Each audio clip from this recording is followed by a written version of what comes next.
Picture this. Inside your brain, there's a control room that looks like a high-tech spaceship. But instead of calm and composed astronauts, you've got a bunch of monkeys, frantically spinning wheels, pushing buttons, running around like headless chickens. And that's exactly what it feels like to be an overthinker. Your brain becomes a 24/7 circus. A wonderful afternoon to one and all present here. I'm Nishitha, and it's such a privilege to stand before you all here today. So let's begin with a show of hands. How many of you have ever described yourselves as overthinkers? Excellent. You're in good company because today we're going to dive deep into the mesmerizing world of overthinking and decision making. And let's be real, it's hell of a roller coaster ride that many of us, especially in the youth, are all too familiar with. Let me take you to a moment of your past. Remember that one decision you had to make that had the power to alter the entire course of your life? It might have been about your career, relationship, personal aspirations. Well, I remember it vividly. Standing at the crossroads of life-altering decisions. The possibilities seemed endless, but so did the doubts. The fear of making the wrong choice consumed me, locking me into the cycle of overthinking. Let's be honest, we've all been there. The sleepless nights, the what-ifs, the marathon of mind games. It's the overthinking dilemma. And this dilemma isn't unique to me. It's a struggle faced by countless young souls caught in the web of overthinking. And when it comes to decision making, I ponder upon every options and factors that are available, which can be so time consuming and frustrating. I don't want to even go into how much time it took for me to come up with a topic for my TEDx talk. Let's say the time can't be measured in hours, but more like a fraction of a year. What about everyday decisions? The kind of ones that can be as simple as choosing your favorite ice cream flavor. I know for most people it's surely a quick call, but for us, overthinkers, it's an epic showdown. We stand before the list of ice creams, contemplating flavors like they told the secrets to the universe, analyzing anything and everything. It's a full-blown mental debate, only to end up ordering both the flavors and still regretting about it. And when it comes to social situations, oh boy, it's a minefield. Someone invites us to a party, and our brain goes into a long reboot session. What should I wear? Who will be there? What if I say or do something embarrassing? We become the Sherlock Holmes of social analysis. And by the time we decide to go, hooray, the party is over.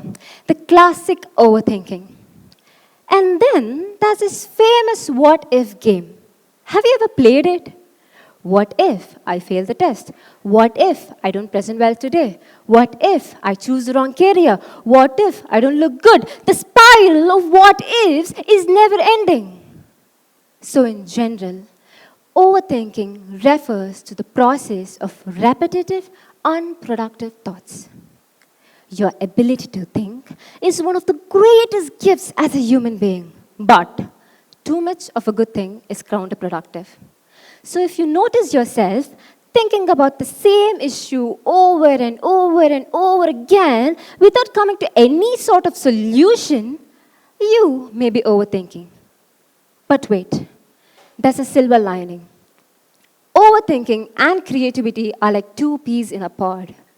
Our brain can connect the dots that others don't even see. So the next time when someone calls you an overthinker, you can just say, I'm an explorer of my thoughts. But only we know that half the time we end up getting lost in the jungle of our minds. Now coming to the point, overthinking is very common among youth. But why?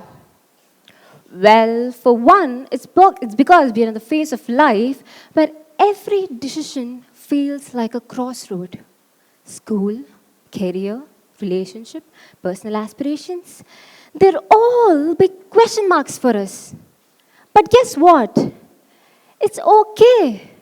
Overthinking is just a sign that we care, that we are passionate about making the right choices and doing the right things.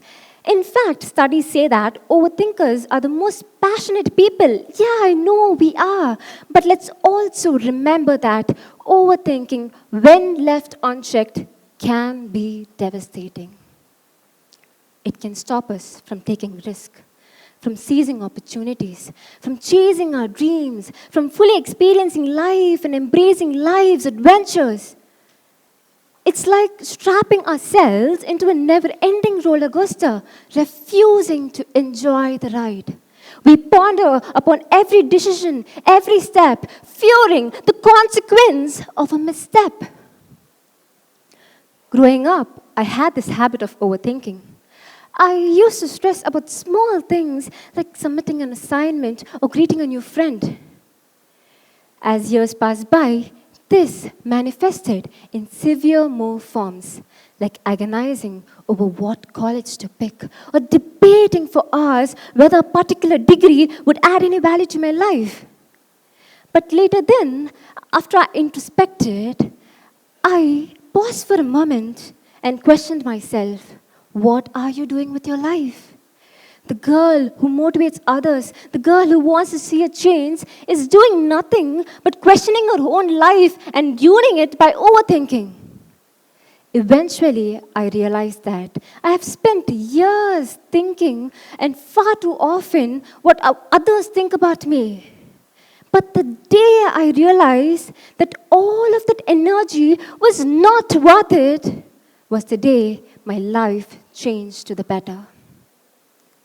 So, my dear friends, overthinking does more harm than good. Most of the things that happens in life is a game of chance. The more you show up and give your best, there are better chances of you making it big. After all, you can't expect to win the lottery if you never buy the ticket, right? Most of the time, the problem is rarely the problem. This reminds me of something Stephen Bartlett once said. 99% of the problem or the harm is caused by you, your mind, your thoughts. And remaining 1% is caused by the actual reality, the outcome. Most of the time, the problem isn't the problem. The way you think about the problem is. Now, this comes me to ask a question. What is the magic to overcome overthinking? Trust me, it's really simple because you are the magician.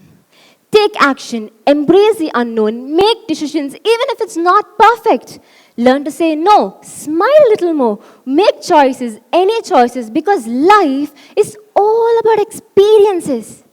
And here's the secret. Sometimes the best adventures are the ones that are unexpected.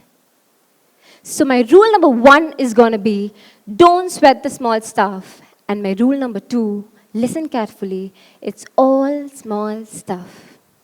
Never let something to get into the way of your goals. You are alive, and today is a beautiful and a lovely day.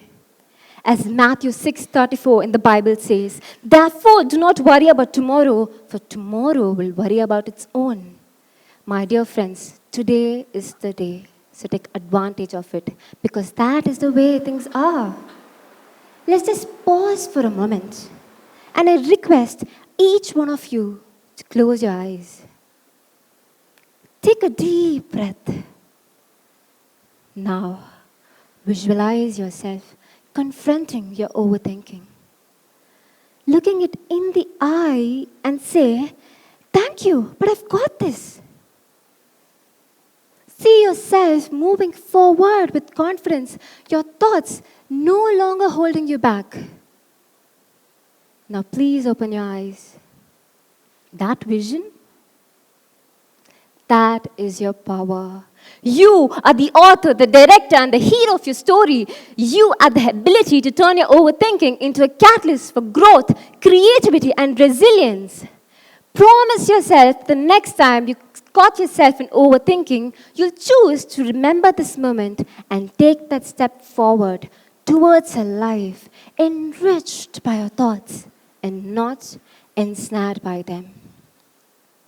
Before I conclude, I want to ask each one of you a question. You don't have to answer me, but just take a moment and think about it. What if we view the unknown future not as a threat, but as a possibility? Instead of letting overthinking paralyze us, why don't we take that step forward and choose to embrace the uncertainty? What if we leave all those what if scenarios and just stick on to the one mantra? So what? அதனால என்ன நடந்தா நடக்கட்டும். Because life isn't always about getting it right, but it's about having the courage to give it a try. So the real question for the future is not what if I fail, but rather what if I don't even try. With this is me, Nishitha Raghunathan, signing off. Thank you.